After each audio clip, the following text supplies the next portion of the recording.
you encapsulated it beautifully. It's and Yeah. that's what we're doing here with The Ocean's Curse. It's not for kids, but it is for our kids.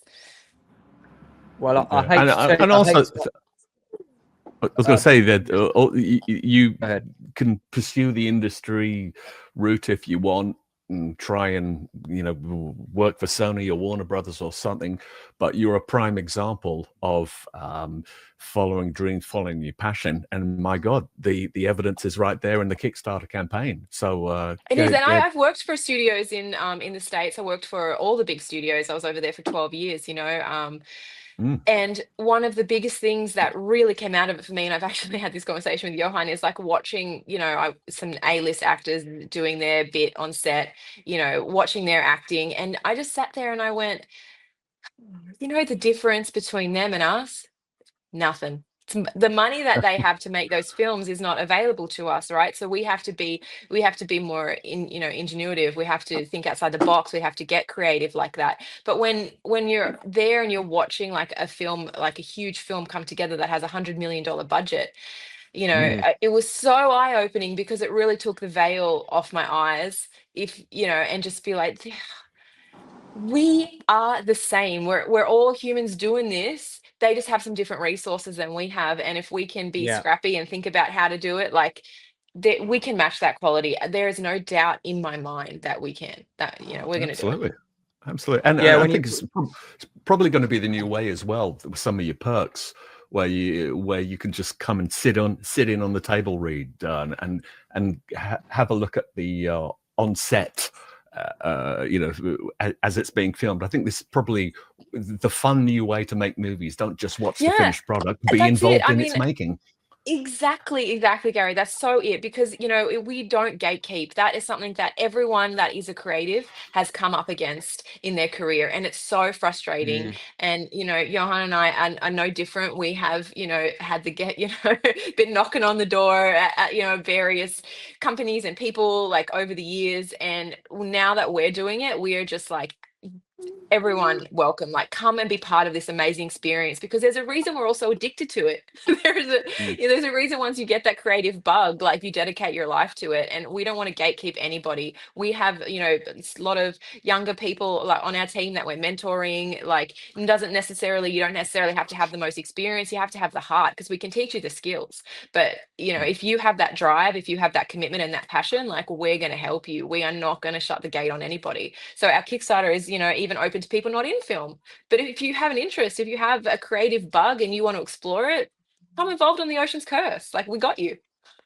One of the questions that was asked earlier, and I'll tackle it now, and it's a conversation that I've had with, I think you're the 5th or 6th Australian creative team that I've had on this channel, and we always have this question around government subsidies, government sponsorship.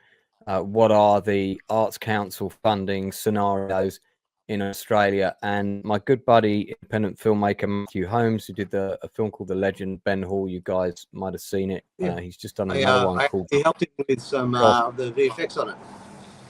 There you go. Yeah, I think he told me that. I think he said he knew.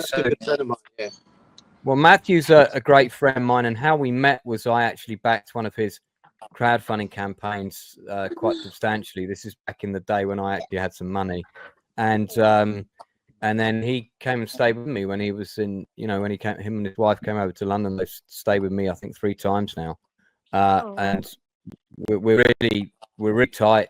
And I've followed his journey and he's followed mine. We've both been through very similar creative journeys in terms of our frustration. And the bottom line seems to be that where it comes to film and television drama in Australia, it's a bit of a closed shop. There's not really any very open, practical avenues to get funding for independent filmmakers or indeed independent creatives, full stop. And then when Matthew actually addressed this and had and got part of the body created so somebody like him could apply for funding, and he was the one that got that section of the government set up, then when he then applied for it, they then turned him down, which is kind of like an absolutely batshit nuts story, that the guy who got the ball rolling on that then applied for that money, and then they then told him no. I just, the incredulity of that story is insane. So I think this is probably going to be a short answer to this question, but have you pursued any of those routes? Have you had any help from any of the higher echelons of Australian film and television drama, or is that just a complete waste of time? No. I wish I could say that story surprised me, but it doesn't. You know, Matt and I share war stories and frustrations quite often. You know, every week I'm messaging with Matt, and we're, you know, even with his current film, The Sundowner, that he's working on, he has the same frustrations. Had problems with his last film, and he's a very, very talented filmmaker. Very talented. There's a bunch of us here that just have to do it the hard way. That, you know, I think the Australian government is quite locked down, you know, with a mate's friend system. There's the same people get the same funding all the time, and you know, I guess they're always relentlessly applying and getting money. It's very competitive, and you know, if you've got the time to waste, you know, you have a project, sit there waiting for government free money to make your film happen. It's not going to happen if you don't take the initiative and push it and do it yourself. Then you can forget it. You know, if you're lucky and you get a bit of money along the way, grants or whatever, then fantastic. But it can't be the catalyst. You cannot be the driving force or the reason you start a film. You need to have your own drive and push and resources to make things happen yourself, and then that's a bonus if it happens. Well, this is a question for all three of you. My guests first. What do you think of the current?